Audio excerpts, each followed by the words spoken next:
Do. All right, we should be live. Good evening, everybody. Welcome to a live look-in at Tabletop Journeys. Lou and Nika, good to see you also. And Mr. Michael Ross, who I commented earlier, it has been a hot minute since we have seen you on the other side of the microphone. So It has summer does things with my schedule, and then just other things have popped up. I got like doctor's appointments, vacations, conventions. So I am here when I can be, and I'm here tonight, and I'm excited about it. I mean, we love it when you are here. So please don't read into that any peer pressure. Other than we'd love to go ahead and see your face on the other side there, and your witty repartee. And speaking of witty repartee, Mr. Lou Miller, good evening, sir. How are things down in the wonderful, fantabulous, loud state of Connecticut? Yeah. Obviously, things are lively here in Connecticut. You can, we're going to do our best to make sure you don't. But right now, it is recording loud time on my street. I just don't know what to say about that.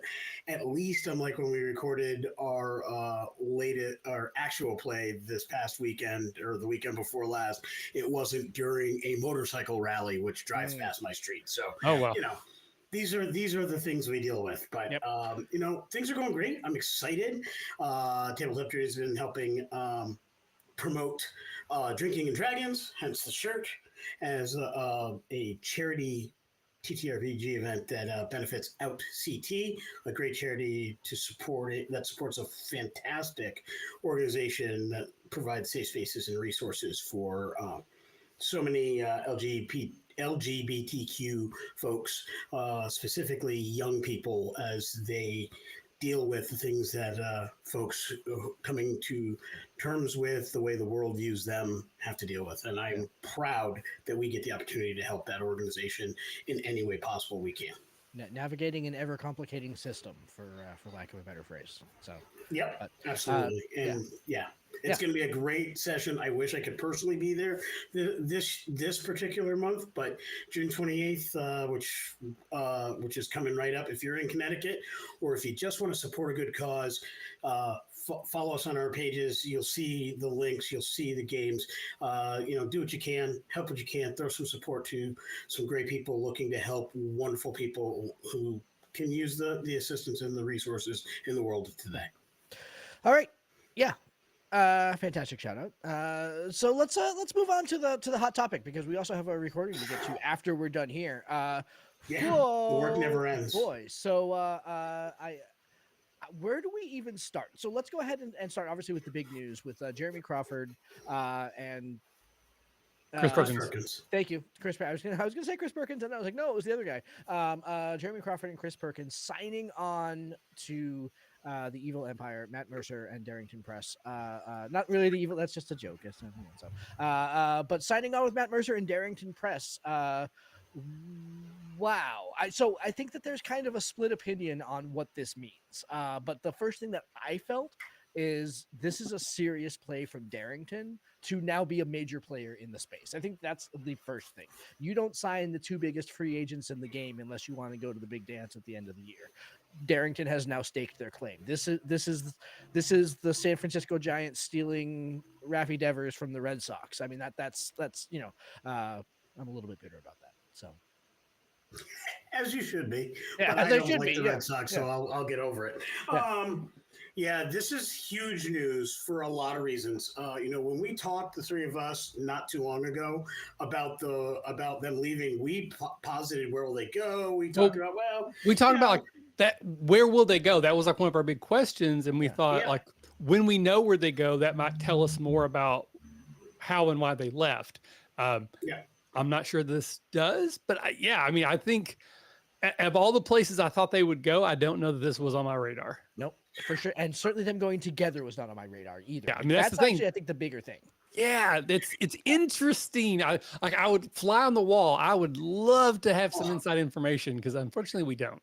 I have never wanted to be a fly on the wall so much as this moment right now. And like in the history of moments, this is the one I wish I was in the room to see what the heck actually went down. I think for me personally, maybe I was pie in the sky. Maybe I was just believing that maybe if you've been to the top of the mountain and you've worked 18 or 15 or 17 years at that level or getting to that level, and you've accomplished what they've accomplished, I guess I thought maybe they legitimately just wanted to retire and call it. Yep. You know, they'll do appearances here so they can travel. Like, I'll go to this expo so I can travel. They've got friends all over the country. I am confident. Sure. I want to go here. Might as well do a convention so my flight's free. You know, I was thinking they were legitimately going to retire. Maybe they might work on some memoirs. Maybe they might work on an adventure here or there. Yeah. But I never thought they'd go back to full-time work, and certainly not with. I didn't think they'd do it with a rival company. Maybe they'd do a Steve Jackson game and come up with their own individual companies or their own individual game systems or what have you. I never picked this. Like, this was like, I think one of you had mentioned possibly going for Paizo or possibly Cobalt or something, and I thought, I didn't see that. But as much as I didn't see that, this one came out of left field. I think for me, I'm still in a holding pattern because I need to see what they actually are doing. And I think that's going to help me inform a lot of what's going on, because them coming on, I think, is very strategic from Darrington Press. But in my mind, is it because they want to leverage what D&D does well? For all its faults, it does some things really well. Or from the other side, is this Jeremy and Chris going, we need out of this corporate overlord, god awful, probably work environment they've been in a lot of cases, where Darrington Press has a ton of money and they can do whatever they want. So maybe they just want to go somewhere where they can be like, we can do whatever the heck we want here. Yeah. And is it going to be like new stuff with, you know, these wide ranging goals and like aspirations? Or is it, no, we want you to develop rules and adventures that mirror what you were doing? Like, I kind of need to see what they're doing before I kind of grasp why they would have made this choice. So that's very much, I appreciate the layup, because let me go ahead and dive into this real quickly, Unika. That's very much the other side of the reaction to this news. There are a lot of us that are like, wow, big news, big move for Darrington. This could be really, really exciting for them. The other side of the news are this whole group of people that are like, you know, they were very much the harbingers of 5th edition in particular, which, aside from sort of the social aspect of what 5th edition tried to do, like later on with inclusivity type work and everything like that, the right people are on the right side of that argument, right? Where they're like, yep, inclusivity work is great. But there are some people that just legitimately don't care for 5th edition and don't care for some of the design choices of 5th edition. And so they're very much looking at this like, why would Darrington, who just put out Daggerheart, which is a fantastically super narrative system, bring on these two guys who did what they did to 5th edition, to D&D, through the lens of 5th edition? I think that there are some people out there that are scratching their heads like, is it just like is it a name grab? Like, is it they want to go ahead and say, we have Chris Perkins and Jeremy Crawford working for us, and we're going to put them in an office, and we're going to go ahead and fly them to conventions where they're going to speak all the time about how great it is to work for Darrington Press and how great a game Daggerheart is. And for God's sakes, we are never letting them touch a computer that's connected to our rule set. Mm-hmm. So I'm gonna say probably no to that, but I am gonna, and I've got some ideas to support my opinion here. First of all, I want to give you from the Darrington Press release on their webpage, Chris Perkins as our creative director, Jeremy Crawford as our game director. Effectively, similar sounding titles to the roles they filled at WotC. Right? Sure. Where you've got, as far as creativity, that is more about running scheduling, planning, the release schedule, scheduling, planning, perhaps even hiring or managing the project leads for the various releases, whether they be adventures, source books, what have you. Then you have Crawford as a game director, which is managing, leading the design teams. Darrington has a game designer and a solid one because this is a solid game. While there were a ton of changes through their beta and alpha tests from where it started to where it has ended up, they've got a good game mechanic here. But let's bear in mind, this is at Darrington Press, not specifically Daggerheart. They do have Candela Obscura. They do have other things that we've heard musings of in the pipeline. These two positions are executive, semi-C-suite type positions. These are, we're hiring the people to do the things. We're managing the team. Yep. They're clearly going to have creative efforts and endeavors and pieces of what's going on. But honestly, in a group such as Darrington Press, there's no want for people to be the face of this company. There's no want for people to be the voice that does this and that. They're adding more to that roster, and they are adding people who have solid, proper managerial, corporate structure,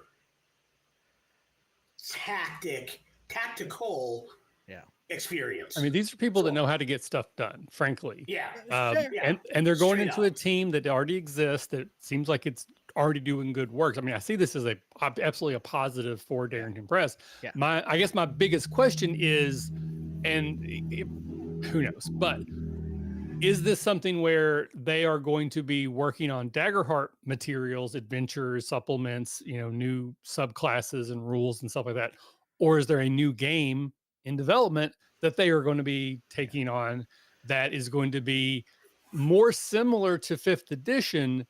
I guess, is this a big play from Darrington Press to try to finally strip some of this dominance out of Wizards of the Coast? Because I think Wizards of the Coast keep stepping on their own dick, and maybe this is an opportunity for someone. And we've been saying it for years, like D&D is D&D, and it's just the biggest thing, and people just have to deal with it.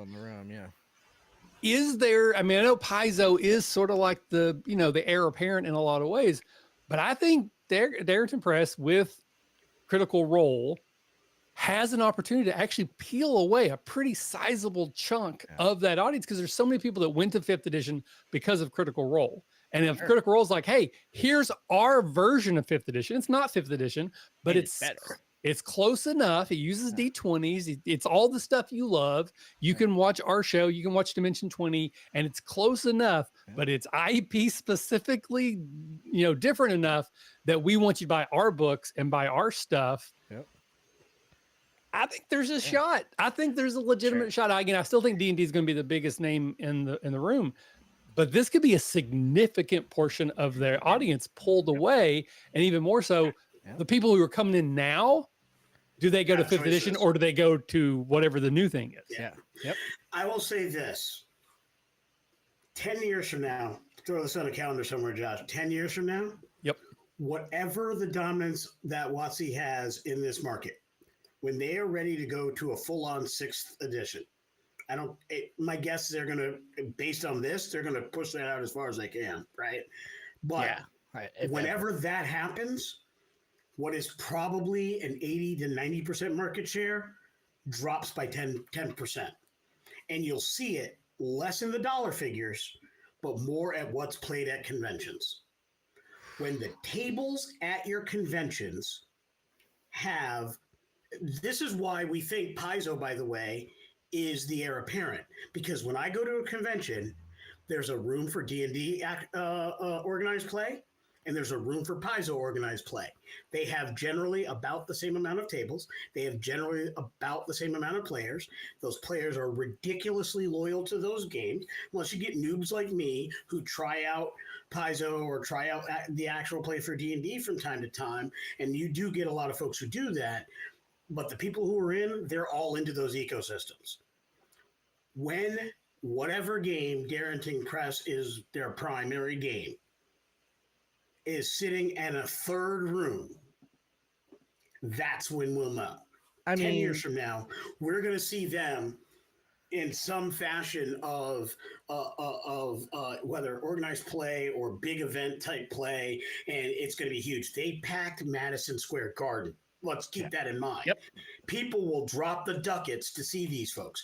And if you go to a PAX, if you go to a Gen Con, an Origins, you go to any number of the West Coast ones that I'm way too far away to know them by name, you go to a Rising Phoenix for my local area or what have you, and you start seeing 3, 4, 5 tables of X Darrington Press game, you'll see it. That's when we'll know. I really want to think that that's going to happen. I really want you to be right. I really want that to happen. I just don't see that happening. I really don't. I don't see WotC losing 10 or 15% of their market share. I don't see another player rising up to the level of WotC or Paizo right now. So I just don't see it. And because the reason is because I don't think that while there is definitely some transfer from people that are interested in the media arm of Darrington, Critical Role, and people who want to play the game, there is some crossover. You're absolutely right. Yep. But I think that the people that want to play the game they see on TV. And I think that there is a question of staying power when you don't have Matt Mercer behind the screen. The Matt Mercer effect is real, and it is most real with people that watch Critical Role. So I think there's a lot to what you're saying, but I would say this, and while they are not in this debate, this discussion, I would point to Modiphius and Star Trek Adventures. That's a great example. Right? When we started running Star Trek Adventures and I went to conventions, I was the only person who ran that, and nobody had ever heard it. That was year 1. Year 2, finishing up last year at a Catacon, when I ran my 2 tables at a Catacon last year, several of the people there had already had the books, were looking for the first game, waiting for their first attempt, and a couple of them had actually played it at least once or twice. I think one person may have had like a semi-regular game going on. Sure. That's improvement from the year before. It is. Similarly, all the conventions I went to that year were similar to that. They were versions of that. A few people, everybody had heard about it at this point. Few people had been interested in trying it. Many of them had the books or went and bought the books immediately after they got done playing at the table because they're like, this is going to be fun. I'm going to have this. This year, as I've been running, most of the people at my tables have played, if not with me, certainly with other folks. Several of them have regular games, and I am seeing that more. I am hearing that they have played at other conventions that I didn't attend where other people are running. Now, we're still at a point where we don't have 2 or 3 GMs in any one convention, but now I'm meeting people who have played with other GMs at other conventions. That's year 3. Sure. Year 4, it'll be more. I don't think that Critical Role has that kind of 3-year track to get to that point.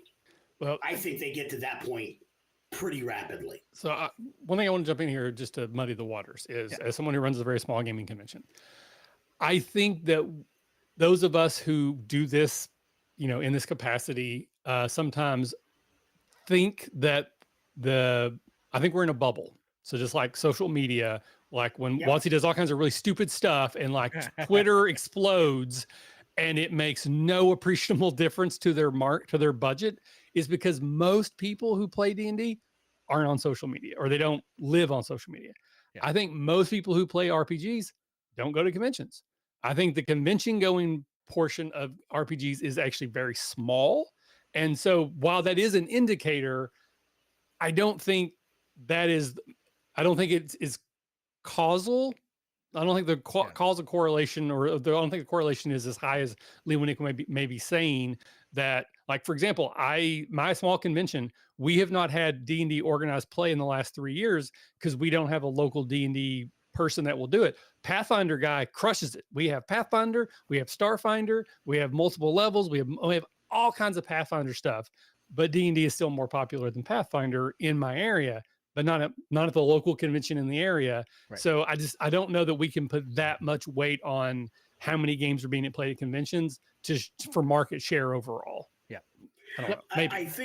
I think for regional conventions, you're probably absolutely right. But I do think if you look at what's being played at Origins, PAX, at Gen Con, the big UK one, which beat Gen Con for total attendance, I think those are large enough where you can draw a better correlation. And again, all I'm saying at this point is that's not the total tale of the tape, but I don't think at those giant conventions they have to go 3 years to get to the point where they're seeing a marked increase at those giant conventions.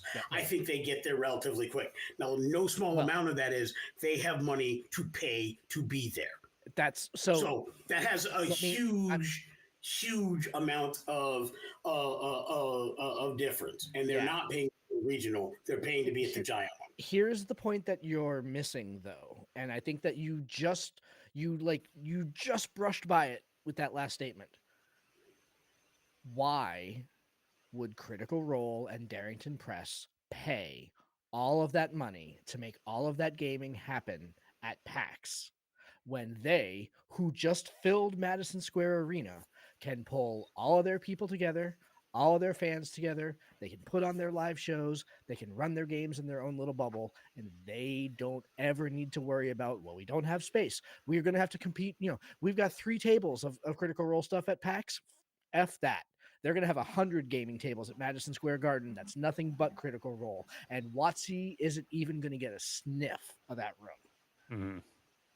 They've got. I think that's the thing is that Critical Role doesn't need or want to compete with Wizards of the Coast. I think again the audience, it's like Godzilla, like let them fight. We want to see them fight, and again, I love D&D. I think 5th edition is the best version of D&D ever. I still want WotC to come down so that they're not so dominant because I want to see more innovation and more more games being created and played 100%. But I don't think Critical Role wants to fight with WotC. They want to fight with them. Why would you? They're going to be over here just living their life. Exactly. They're over here just breaking in money and having fun. It's like that. It's like that meme of like everybody's like, stop having fun. Like we all want them to fight. Critical Role doesn't. Want to fight. I don't think Critical Role wants to touch that with Sniff Football. Yeah, I don't think they want to fight either. I just think that we're going to see, and it's not just them. I think it's. I think that market share issue is not exclusively, it's not like they're going to get that market share, but I think overall improvements of other games, I think the increased positivity and showing of game companies like Free League, Free League Press, I think the increased popularity of Shadow Dark, and all these other options, DCC, which I've also seen at conventions do a lot more. No, not quite. I mean, they're doing more, but not gangbusters or whatever. Well, right. But what I do see is there are more options that are known, or at least known about. And I think in 10 years, what is right now, very few people know outside of like the big 2. Right, will probably be, most people will know about the big 4 in 10 years. And whether that relates to huge percentages or not, I don't know. You know me, Josh. I'm not great at math. Who knows what that's going to be for percentage? I think it's going to be. I think it's going to be. Modifius and STA to be one in the conversation, but they're not. I don't think, as much as I love them, I don't think they're in that conversation. But I do think Critical Role is in the potential for that conversation. But I will throw out wild speculation without any reason. I think within 5 years, WotC will have lost 20% of their current market share because all empires fail. They all fall from the inside. It's not because someone else is going to come take it over. It's because they keep stepping on their own, as I've said, and they are going to, it's going to eventually permeate out. Because here's the thing. Again, I live in a very small rural town. I have like 2 game stores around me. Neither of them are great. No offense, guys, but your stores aren't great. And when I go to them, you know what RPGs I see? D&D. That is it. That's the only thing they have. They have every D&D book. Have like figs and paints for Warhammer. Figs and paints for Warhammer and D&D books. That is it. When D&D stops producing physical books, which I think they're trying to do, they're going to lose that. Oh, well, that's the game. Because I went to the game store. Like mom goes to the game store because her kid wants to play a RPG. She's only going to see D&D at most of the local game stores. When that's not true anymore, then you're going to have this more diversification of the hobby where people just like start Googling stuff. Maybe they go to a local convention and they're going to get exposed to more than just D&D. D&D has such a huge monopoly. And again, I think they are going to ruin it for themselves more than anyone else is going to take anything from it.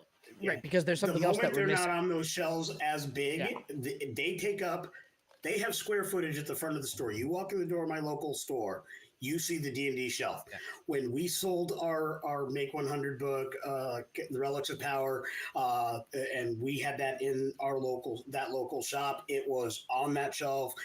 They have several spaces, like the top 4 pieces. It's like a triangular thing. It kind of rises, and they have several for all that stuff. And then our book was alongside the independent 5e compatibles, but on that front shelf. And I'm telling you, that real estate, when WotC chooses to remove their books from that real estate, that's when their problems start to kick into gear. We are missing 2 big things in this discussion that I think are actually way bigger problems than the decision about whether or not they're going to do physical books or not. First of all, they laid off Todd Kenrick. And now yesterday, Jess Lanzillo announced that she was leaving. So you've got Jeremy Crawford gone, you've got Chris Perkins gone, you've got Jess Lanzillo gone, you've got Todd Kenrick gone. You have nobody on the staff of WotC that has ever been on a YouTube video promoting Dungeons and Dragons. They're all gone. Except for Mackenzie DeArmas. Exactly. But she can't talk to herself. And to be fair, Michael, I gave you your line. That's your cue. To be fair, Mackenzie has really only been very visible in the last 6 to 8 months as we've been preparing for Perkins and Crawford to leave. Exactly. Yeah. And granted, she took over those books. She is the face of those books, so she is in the right place. I like her. I like her greatly. I don't know her personally. I like what she's created. I like what she's been a part of. I have no problem with her. I think she's fine. But she is now the only face I know at WotC. Yeah. Isn't Justice Armand? He's still. Is it Pardon? Is it Armand? Justice Armand? I think he's still there at this point. Yeah, I'm not sure. Josh, you might have to look that up for me. And to be clear, I'm excited about this in some ways because this could get some people at WotC who can rise. Like, this would be like the star quarterback retires and the new person comes in and they're like a phenom. Like, I hope that the people who replace Jeremy and Chris and all these other people are better than Chris and Jeremy ever were. And it's amazing. And WotC does even better things. I think that Hasbro is messing with WotC too much. And it's, again, they're trying to push AI. They're trying to get out of digital only. They want to make D&D beyond a subscription model that everybody pays for. And they just blah, blah, blah. So I don't like that as a concept, but I hope the stuff they produce is incredible. Yeah, we got just a couple more minutes here before we wrap up here. The other thing that I wanted to go ahead and toss out real quick though is how must it feel to be Spencer Stark right now, who was the managing game designer at Daggerheart, right? He was the one that was responsible for Daggerheart. He was the one behind Candela Obscura, and he has now in effect, and he has got a resume for phenomenal. I mean, he wrote Kids on Brooms. He wrote Alice is Missing.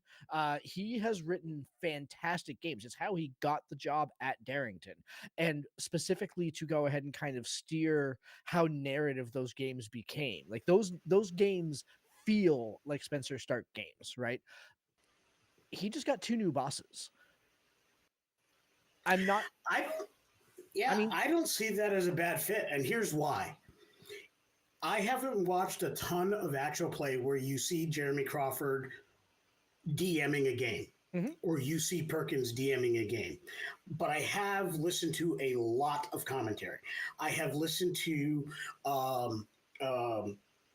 Ginny D and several other people who have sat at Jeremy Crawford's tables at D&D in the Castle. I've listened to Teos talk at great length about Perkins and his DMing and how that performative piece of it seems out of character with him as a person, but he comes alive when he does it, and he's amazing at it. And I feel like we have on camera and off camera talked about that while D&D doesn't do a lot of things, there are things I do in my games that make it more narrative. There are things that you do in your games that make it more narrative. There are things that Michael does in his games. I'm thinking about just the scenario we did with the bards was amazing. There is nothing standard D&D about that, and that was one of the best encounters I've ever been a part of. Thank you very much for that. Shameless plug, folks. Click on the link go watch. Go watch it. It's fun.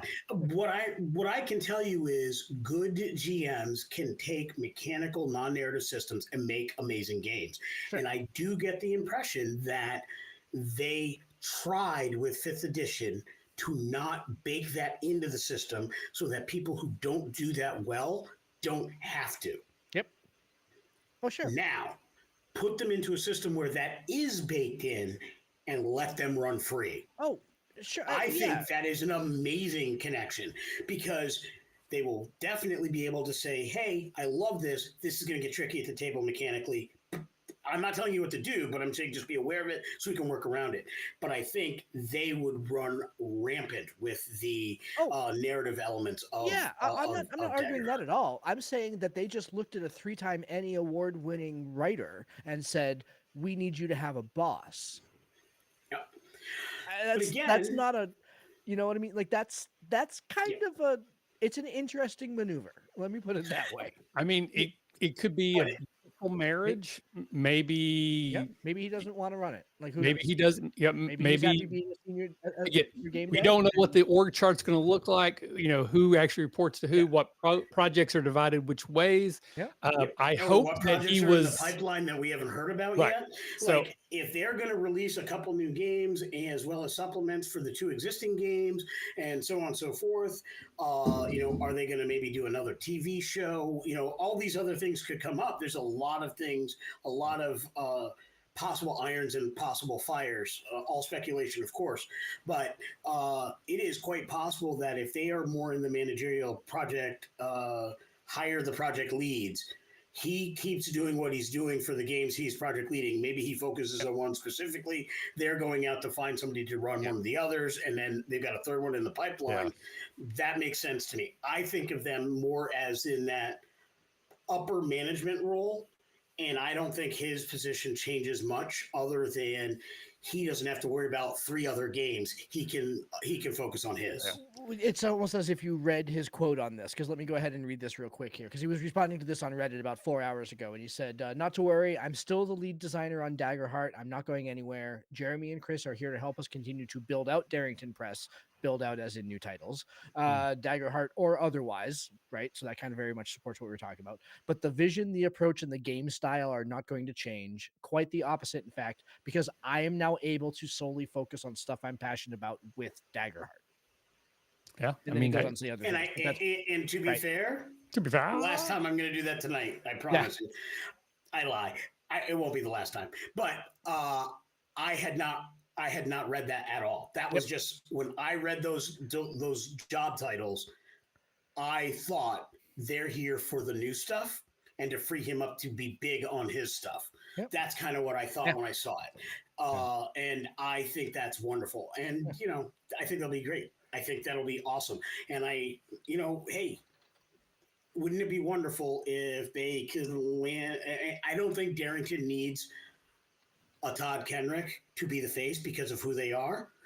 But if Todd can land with somebody, whether it be Paizo or Cobalt, who are doing a ton of good content to talk about their games, I think it would be awesome for Todd to land somewhere. It's a shame he's not at WotC. His passion for gaming in general and what WotC has done, I have always said is legit. Like he may be goofish and fanboyish, but I have always felt that was legitimate. I never thought that was put on, and I hope he lands really, really well. And hey, Todd, if you want to talk to somebody, #call your boys TTJ. We'd love to say hi. My last two things I will say quickly. Yeah. One, I am playing Daggerheart at Origins. I leave in like 7 hours for Origins. Like that. It's not till Saturday night. I've never played it. I know it uses D12s, which automatically makes it a great game in my opinion. So I will be able to talk about Daggerheart as a system, and I probably will pick up the book while I'm there. Yeah. But I will say, I truly hope that whatever happens now with Wizards of the Coast and Hasbro and D&D is amazing. I think a great version of D&D is good for the hobby, as a pretty good 5th edition has shown over the last like 10 years. Yep. And I'm more excited about Chris and Jeremy together at Darrington Press than I was thinking that we would probably see a Kickstarter in about 8 months where they were like launching their own game. Yeah. I think this is a better for the industry landing spot for them. They've got money and resources, and I'd like to see what they can do there when they're not shackled by 5th edition and Hasbro, or just 5th edition as a rule set. Again, I love it, but it's not the most free form in the world. It's a and again, D12's forever, so let's see it. Well, let's be honest, Fireball is the way it is, and it doesn't fit with what is done because it's legacy. There are so many legacy things within D&D, and I'm not saying take them away. No. I am just acknowledging that they're there. And a system that is not shackled to that legacy can do some things in better and in different, not necessarily better, but in different and interesting ways. Down with sacred cows. All right. That's our show. That's our live show for tonight. We're going to go ahead and stop the live stream here and then get down to work. Michael had a fantastic suggestion for tonight's show, so we're going to record it. You'll see it on the channel next week. This week, we have the continuation of our Bard actual play, which, again, featuring Michael Ross behind the screen. With Class Warfare Bard 2024. So if you have any questions, if you have any statements, if you have any thoughts about what nonsense we've just spewed for 36 minutes and 10 seconds, please comment down below. We would love to go ahead and hear the thoughts and join in the conversation. What do you think about Jeremy Crawford and Chris Perkins landing at Darrington Press, or Darrington Press poaching them out of the marketplace, or however you view that transaction going? We would love to hear your thoughts down below. All right, everybody. Thank you very much for tuning in. Hope you enjoyed the show, and we'll see you again next time. Bye. Good night, all.